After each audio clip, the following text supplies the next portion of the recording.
Hello everyone, what's happening? And today I have a Paul Morphy chess game to show you. I have actually two more Paul Morphy chess games to show, and then I'm going to give a break to Paul Morphy's chess games for a while.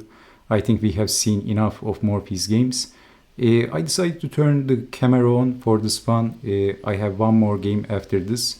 So, okay, this is an interesting Paul Morphy game, a pretty interactive game from 1849 United States, and Paul Morphy's opponent is an unknown chess player. So Morphy was actually 12 years old at this time. He was a child, a little kid, but he was very talented. He was a chess prodigy at that time. So e4, e5, f4, we have King's Gambit. E takes on f4, King's Gambit, accepted. Knight to f3, g5, and then h4, g4, knight to e5, typical Morphy. I mean, he played this move many times. h5, defending the g-pawn, bishop to c4, now attacking the weak f-pawn, and knight to h6, defending d4, d6, and maybe retreating the knight comes to mind, maybe knight to d3, but Morphy played knight to d3. You were expecting a knight sacrifice, don't you? No, it didn't happen, but Morphy played something like that many times as well, sacrificing the knight on f7, f3, g takes on f3. So you can see that this f-pawn is also a weakness, and Morphy was maybe threatening to take the pawn with the bishop and also developing. So takes, and developing the bishop, bishop to f4, bishop takes on h4, that's check, king to d2, and white lost the castling rights and the pawn, but white is still very active, and black looks more cramped. So look at black's pieces. Almost all of black's pieces are at home, and Morphy only has to develop the knight, and he is going to complete the development. G takes on f3. This was a bad move. I put question mark next to this move. Knight to c6 should have been considered, and then white can also play c3, and this should have been considered. This would be a better move, but why g takes on f3 was a bad move. Well, this is simply helping white to develop his pieces. So queen takes on f3 and developing the queen actively.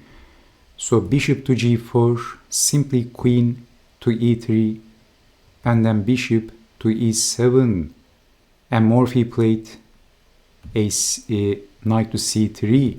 So in this position, if some random move,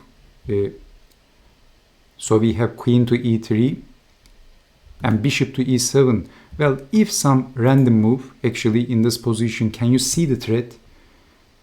Can you see what was Morphy threatening in this position? Okay, bishop takes knight, rook takes bishop, and then rook takes bishop, and queen takes rook, and white is a piece up. Because in this position, after retreating the bishop, Morphy wisely played knight to c3 and not taking the knight, but developing the final piece. Plus, this is also connecting the rooks and finishing the development. But if capturing the knight, well, don't forget Paul Morphy was just a kid. That would be a blunder. But Morphy saw this, of course, because of rook takes bishop, queen takes, and then bishop to g5, forking the queen and the king, and white is losing the queen. So maybe Morphy's opponent was expecting child Morphy to make a blunder, but Morphy simply develops the knight. So c6, rook over, and bishop takes knight this time is a threat, because after rook takes, white is not going to take back. White is going to capture the f-pawn, so Morphy is aiming the f-pawn weakness. f5, this was a difficult position, but this is creating another weakness. You can see that the light squares are looking extremely weak, and if pushing the pawn, I think knight can jump in. So this looks like a very, very difficult position for Morphy's opponent. So as we know, in difficult positions, blunders happen. So blunder, knight takes on d4, and this is a discover attack to the queen with the bishop, but this was a blunder. Black should have considered rook to f8 and hoped for the best, but even the best move in this position was losing. So Morphy's position was so overwhelming, so strong. I mean, Morphy's move was so strong. Even the strongest move was not going to save Black's neck in this position because of check only move.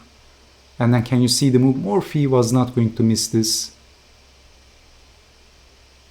Knight to c5, that's check. And if capturing the knight, checkmate. And if moving the king, let's say king to c7, family fork, this is horrible.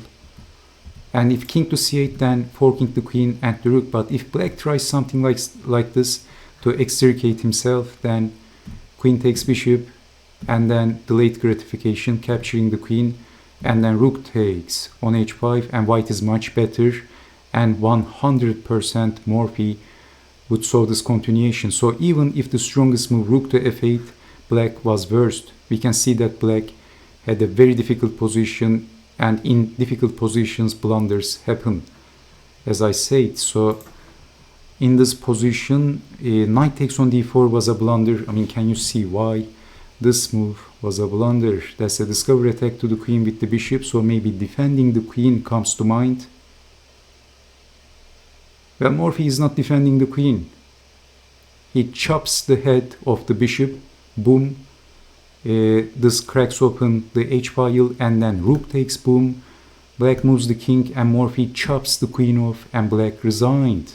That was the blunder, but in this position, if blocking with the bishop, then bishop to h6, and this is horrible.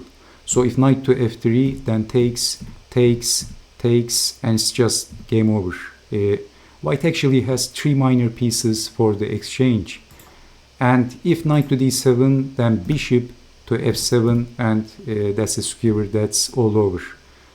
Okay, so in this position, okay, knight takes on d4 was a blunder because white, actually this was a very difficult position as well. So white was also threatening to check, and then knight check, and completely destroying his opponent. But queen takes on g4, and then rook takes, king to d7, rook takes, and black resigned. Because of this, if bishop takes, then knight to f2. Well, basically white is a piece up in this position, and white can also get the pawn. If king takes, then knight to f2 again, and then knight takes on g4. So okay, what do you think about this chess game? I hope you have enjoyed watching this, and I hope to see you next time. Take care, and bye bye.